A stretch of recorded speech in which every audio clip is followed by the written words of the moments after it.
ನಮಸ್ಕಾರ ಎಲ್ರಿಗೂ, ಎಲ್ಲ ಹೇಗಿದ್ದೀರಾ? ಇಂದು ಬಹಳ ಪವಿತ್ರವಾದ ಶ್ರೀ ವೆಂಕಟೇಶ್ವರ ಸ್ವಾಮಿ ಏಕಾದಶಿ ದಿನದ ವ್ಲಾಗ್ ಆಗ್ತಾ ಇದ್ದೀನಿ.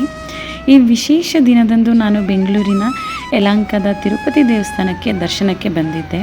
ಮನೇಲಿ ಈ ರೀತಿ ಪೂಜೆ ಮಾಡಿ ಹೋಗಿದ್ದೆ. ಏಕಾದಶಿಯಂದು ಶ್ರೀ ಮಹಾವಿಷ್ಣುವಿನ ಆರಾಧನೆ ಮಾಡಿದರೆ ಮನಸ್ಸಿಗೆ ಶಾಂತಿ, ಭಕ್ತಿ ಮತ್ತು ಆತ್ಮಬಲ ಹೆಚ್ಚುತ್ತದೆ ಎಂದು ನಂಬಲಾಗುತ್ತದೆ. ವಿಷ್ಣುವಿನ ರೂಪವಾದ ಶ್ರೀ ವೆಂಕಟೇಶ್ವರ ಸ್ವಾಮಿಯ ದರ್ಶನ ಈ ದಿನ ವಿಶೇಷ ಪುಣ್ಯಕರವೆಂದು ಭಕ್ತರು ಭಾವಿಸುತ್ತಾರೆ. ದೇವಸ್ಥಾನದೊಳಗೆ ಕಾಲಿಟ್ಟ ತಕ್ಷಣವೇ ಮನಸ್ಸಿಗೆ ಸಿಗುವ ಶಾಂತಿ ವರ್ಣಿಸಲು ಸಾಧ್ಯವಿಲ್ಲ. ಭಕ್ತರು ಗೋವಿಂದ ಗೋವಿಂದ ಎಂದ ನಾಮಸ್ಮರಣೆ, ಗಂಟೆಯ ನಾದ ಮತ್ತು ದೈವಿಕ ವಾತಾವರಣ ಮನಸ್ಸಿಗೆ ಹೊಸ ಉತ್ಸಾಹ ನೀಡುತ್ತದೆ. ಸ್ವಾಮಿಯ ದರ್ಶನ ಪಡೆದ ನಂತರ ಮನಸ್ಸು ಹಗುರವಾಗುತ್ತದೆ. ಕೆಲವೊಮ್ಮೆ ನಮ್ಮ ಎಲ್ಲ ಸಮಸ್ಯೆಗಳಿಗೆ ಉತ್ತರ ಸಿಗುವುದಿಲ್ಲ, ಆದರೆ ದೇವರ ಮುಂದೆ ನಿಂತಾಗ ಅವುಗಳನ್ನು ಎದುರಿಸುವ ಧೈರ್ಯ ಮಾತ್ರ ಖಂಡಿತ ಸಿಗುತ್ತದೆ. ಸ್ವಾಮಿಯ ದರ್ಶನ ಪಡೆದ ನಂತರ ಸಿಕ್ಕ ಪ್ರಸಾದವನ್ನು ಭಕ್ತಿಯಿಂದ ಸ್ವೀಕರಿಸಿದೆ. ಪ್ರಸಾದವು ಕೇವಲ ಆಹಾರವಲ್ಲ, ಅದು ದೇವರ ಆಶೀರ್ವಾದದ ಸಂಕೇತ ಎಂದು ಭಾವಿಸಿ ತಿಂದೆ.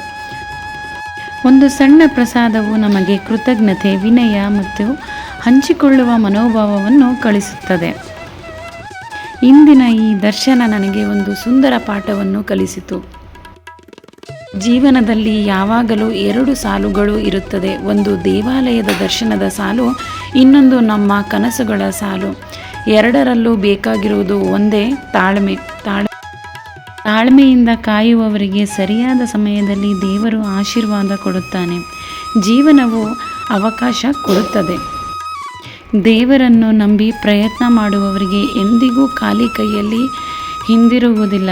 ಸಮಯ ಸ್ವಲ್ಪ ತಡವಾದರೂ ದೇವರ ಅನುಗ್ರಹ ಎಂದಿಗೂ ತಡವಾಗುವುದಿಲ್ಲ. ಇಂದಿನ ವ್ಲಾಗ್ ನಿಮಗೆ ಇಷ್ಟವಾದರೆ ಲೈಕ್ ಮಾಡಿ, ನಿಮ್ಮ ಕುಟುಂಬ ಮತ್ತು ಸ್ನೇಹಿತರೊಂದಿಗೆ ಹಂಚಿಕೊಳ್ಳಿ ಮತ್ತು ಸಬ್ಸ್ಕ್ರೈಬ್ ಮಾಡ್ಕೊಳ್ಳೋದನ್ನ ಮರಿಬೇಡಿ.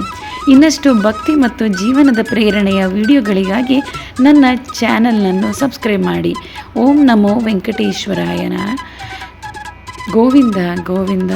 ಓಂ ನಮೋ ಭಗವತೆ ವಾಸುದೇವಾಯ.